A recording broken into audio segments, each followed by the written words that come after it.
Hello and welcome friends.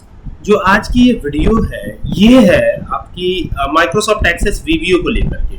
देखिए वो coding जिसकी बात हम कर रहे थे, तो आज एक टॉपिक तो वही है कि वीबीए कोडिंग की मदद से कैसे ये बनाया जाए। ठीक है, तो उसी को कंटिन्यू करते हुए आगे बढ़ते हैं। हालांकि ये बहुत आसान स्टेप्स में सीधा एक्सेस में आप बना सकते हैं। अगर मान लीजिए आपको जो है ये कहा जाए कि दो नंबर्स को डिवाइड करने के लिए एक सॉफ्टवेयर बना दीजिए और एक बटन क्रिएट कीजिए, कस्टम बटन, जिस पे क्लिक करने से वो दो नंबर को डिवाइड कर दे, तो ये बड़े आसानी से जो है आप नहीं बना पाएंगे, क्योंकि इसमें आपको वीबीए का यूज करना। लेकिन यही आप माइक्रोसॉफ्ट एक्सेस पर बड़ी आसानी से बना लेंगे अगर सिंपली बनाते हैं तो। लेकिन आज हम बात करने वाले हैं वीबीए के बारे में। तो इस पे क्लिक करते हैं और जैसे क्लिक करते हैं ये आएगा डेटाबेस का नाम, ओके कर दीजिएगा। और यहाँ से हमको कोई काम करना भी नहीं है, तो यहाँ पे जाकर के सीधा हम क्या बनाएंगे, यहाँ से जाएंगे और ये फॉर्म डिजाइन पे जाएंगे और यहाँ से हमें डिजाइन करना है, तो ये गए और यहाँ से टेक्स्ट बॉक्स उठाएंगे। तो ये हमने पहला टेक्स्ट बॉक्स लिया और इसको ऐसे ड्रैग करवा लेंगे। ये ड्रैग करवा लिया। अब इस टेक्स्ट बॉक्स का नाम ना हम चेंज कर देते हैं, क्या रख देंगे, num1 रख देंगे। क्या रख देंगे, num1। तो ये रख लिया हमने num1। और इस लेबल का भी नाम चेंज कर देंगे, लेबल का नाम, तो ये लेबल है हमारा और लेबल पे जाके हम इसका नाम क्या कर देंगे, इसका नाम भी हम num1 कर देंगे। ठीक है, तो num1 यहाँ पे आ गया। और फिर एक दूसरा टेक्स्ट बॉक्स भी बनाएंगे हम, तो यहाँ पर इसको भी चेंज कर देते हैं, यहाँ पे यही से चेंज कर देते हैं, num1 कर देते हैं, तो ये हो जाएगा num1। तो ये हो गया num1। अच्छा, num1 स्मॉल में लिखा था या कैपिटल, एक बार देख लेते हैं। अनबाउंड पे जाके क्लिक करते हैं तो देखिए ये स्मॉल लिखा है, तो हमको भी यहाँ पे स्मॉल ही रखना होगा। तो यहाँ पे जाके स्मॉल रख लीजिएगा num1। इस पे जाइएगा, क्लिक कीजिएगा और यहाँ लिखिएगा num1। तो ये हो गया num1। ठीक है, इसके बाद क्या करना है, यहाँ पे आना है, क्लिक करना है और क्लिक करने के बाद यहाँ से इसको ड्रैग करवा लेना है ऐसे। ठीक है, तो ये ड्रैग करवा लिया हमने और ड्रैग करवाने के बाद यहाँ पर ना फिर वापस से num2 क्या करेंगे, num2 कर देंगे, num2 है ना। तो ये num2 हो गया और यहाँ पे आके और इसको थोड़ा सा ऊपर की तरफ ड्रैग करेंगे ऐसे। ठीक है, ये हो गया। और इसको देखिएगा, ये भी थोड़ा सा ऊपर की तरफ जाएगा, तो ये हो गया। अब यहाँ पे इसको भी num2 बना लेंगे। यहाँ पे देखिए ये हो गया, इसको बनाएंगे num2, है ना। तो ये num2 हो गया। अब यहाँ पर बटन क्रिएट करना है जिस पे क्लिक करने से टोटल हो जाए, तो इस पे क्लिक किया हमने और यहाँ पर ना ये जो आएगा इसको हम हटा देंगे यहाँ से। और यहाँ पर अब हमको कोडिंग करनी है, तो इसको मैं नाम दे देता हूँ डिवाइड, DIVID। इस बटन को मैंने नाम दे दिया डिवाइड। और भी फॉर्मेटिंग चाहे तो कर सकते हैं, लेकिन फिलहाल तो हमको यहाँ से कोड बिल्डर पे जाना है। राइट क्लिक करिएगा और बिल्ट इवेंट है यहाँ पे, और यहाँ पर ना ये आपको दिखेगा इस तरीके से, तो इसी पे क्लिक कर देते हैं। तो यहाँ पे आपको कोड बिल्डर दिखाई पड़ जाएगा और कोड बिल्डर पे जाके ओके कर दीजिएगा। बस आपका VBA वाली विंडो ओपन हो जाती है। अब यहाँ से आपका काम शुरू होता है ना। यहाँ से काम शुरू होता है किसका, वेरिएबल बनाने का। वेरिएबल बनाने के लिए हम डिम लिखते हैं, तो यहाँ लिख देते हैं डिम। और चूंकि हम यहाँ पे n1 नाम से बना लेते हैं, n1। ठीक है, किसी भी नाम से बना सकते हैं, n1 ही हमने रख लिया है। और इसका डेटा टाइप क्या रखेंगे, डबल, तो DOUBLE। तो ये हो गया डबल। और फिर दूसरा भी वेरिएबल बनाएंगे, तो यहाँ पे दूसरा वेरिएबल, तो फिर वही डिम, DIM डिम।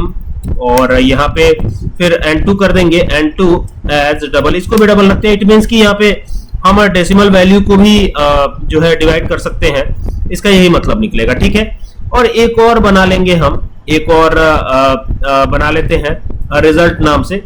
किस नाम से बनाएंगे, रिजल्ट नाम से बनाएंगे।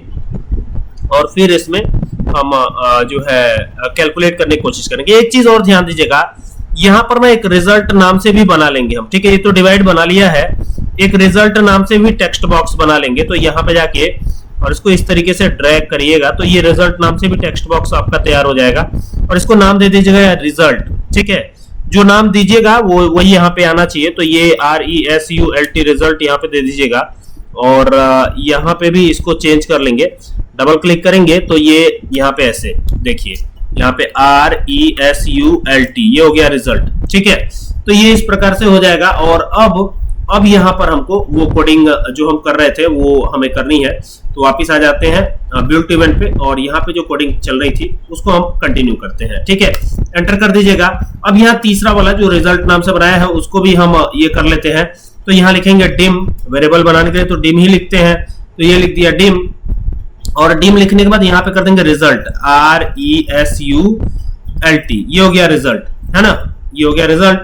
और यहां पर ना रिजल्ट के बाद इसको भी हम रखेंगे एज डबल, DOUBLE, हो गया। फिर इसी तरीके से अब नीचे आएंगे और यहां पर NZ आपको याद होगा, मैंने आपको बताया था। तो N1 को डिफाइन करते हैं, N1 क्या काम करेगा, तो N1 is equal to NZ लगाते हैं, ठीक है, NZ लगाते हैं और मी डॉट, यहां लिखेंगे मी डॉट num1 0, num1 0 कर देते हैं, ठीक है, और इसको बंद कर देंगे, ब्रैकेट को क्लोज कर देंगे, ये हो गया। अब जैसे ही ब्रैकेट को क्लोज करेंगे तो फिर एंटर करके नीचे आएंगे, फिर यहाँ क्या करेंगे num2 है ना, यानी num2 नहीं n2, ठीक है, तो n2 कर देंगे और n2 इज इक्वल टू यहाँ पे करेंगे nz लिखेंगे, तो ये इस तरीके से nz और ब्रैकेट को ओपन करेंगे, मी डॉट, फिर लिखेंगे मी डॉट और यहाँ क्या करेंगे num2, ठीक है, तो ये हो गया num2 और ब्रैकेट को कॉमा देके 0 दे देंगे और ब्रैकेट को क्लोज कर देंगे और क्लोज करके क्या करना है, यहां पर एंटर करके फिर नीचे आना है, ठीक है। बाकी सब तो एकदम ठीक ठाक है हमारा, यहाँ पे सारी चीजें एकदम बिल्कुल क्लियरली सही हो रही हैं। थोड़ा सा इसको इधर कर लेते हैं और यहाँ पर भी इसको थोड़ा सा शिफ्ट कर लेते हैं ताकि ये बराबर में आ जाए एकदम, ठीक है। तो ये सारी चीजें तो हो ही गई, एंटर कर देते हैं और एंटर करके जैसे नीचे आते हैं तो यहाँ पे इफ एल्स की कंडीशन, तो if n2 is equal to 0, ये हमने कह दिया, देन अगर 0 हो तो ऐसे में मैसेज बॉक्स हमने टाइप किया, MSG बॉक्स,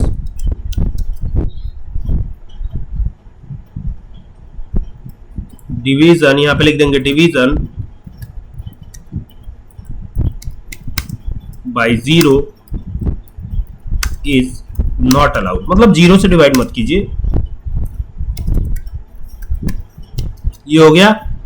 और डबल इक्वल कॉमा को हमने बंद भी कर दिया है, कॉमा लगा दीजिएगा,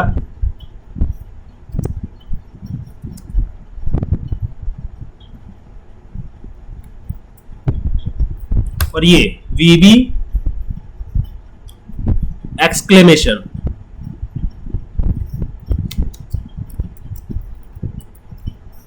एरर। इसके बाद आप देख सकते हैं कि हमने एग्जिट हम हो चुके हैं सब से, जो यहाँ सब लिया हुआ था उससे हम एग्जिट हो गए हैं, ठीक है। ये जो सब लिया हुआ है यहाँ पे CMD कमांड 4 क्लिक जो है, तो इससे हम एग्जिट हो गए हैं, ठीक है। और एक काम और करिएगा, ये जो है ना इसको एक नाम हम दे देते हैं, क्यों ना इसको नाम दे दिया जाए सब डिवाइड क्लिक, ये सब कमांड क्लिक लिखा हुआ है तो इसको सब डिवाइड क्लिक कर देते हैं, ठीक है। चूंकि हम डिवाइड कर रहे हैं तो इसको नाम तो देना ही है, तो यहाँ पे हम कर देते हैं सब डिवाइड क्लिक, ठीक है, DIVIDE, ठीक है। तो हो गया सब डिवाइड क्लिक, ठीक है ना। तो ये हो जाने के बाद क्या करना है, जैसे ये हो जाएगा तो अभी हमको यहाँ पर सब डिवाइड क्लिक कर दिया हमने, और जैसे ही ये कर देंगे तो ये तो काम हो गया हमारा। और नीचे आप देख ही सकते हैं इसको एग्जिट कर दिया है और यहाँ एंड इफ करके और result is equal to n1/n2 कर दिया है, ठीक है। और फिर मैसेज बॉक्स यहाँ बना लेंगे, तो लिखेंगे MSG box is equal to, message box में क्या टाइप करेंगे, message box is equal to नहीं बल्कि ऐसे ही रख देंगे इसको, इज इक्वल टू तो किया ही नहीं जाता है मैसेज बॉक्स में, तो यहाँ पे लिखेंगे RESULT रिजल्ट और इज इक्वल टू, और यहाँ पे एंड लगा लेता हूँ, ये वाला एंड लगाइएगा, ये ध्यान दीजिएगा। और इसके भी पहले जो है डबल कॉमा ओपन कर लेते हैं, एंड कर लेते हैं रिजल्ट RESULT, ठीक है। फिर कॉमा और फिर वही VB यहाँ पे लिखेंगे VBL,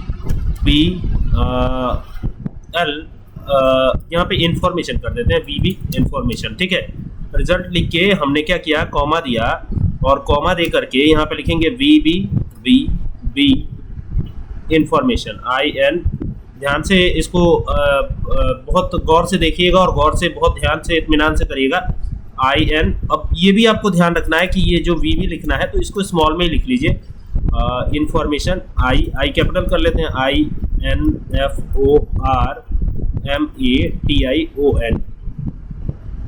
ठीक है। तो VB इंफॉर्मेशन हो गया ये, और इंफॉर्मेशन के बाद क्या करना है आपको, कॉमा लगा देना है। कॉमा लगा देने के बाद फिर यहाँ पे कर दीजिएगा division result, DIVISION, division result. तो डिवीजन रिजल्ट ही लिखिएगा, ये ध्यान देना है। ये हो गया डिवीजन रिजल्ट, RESULT।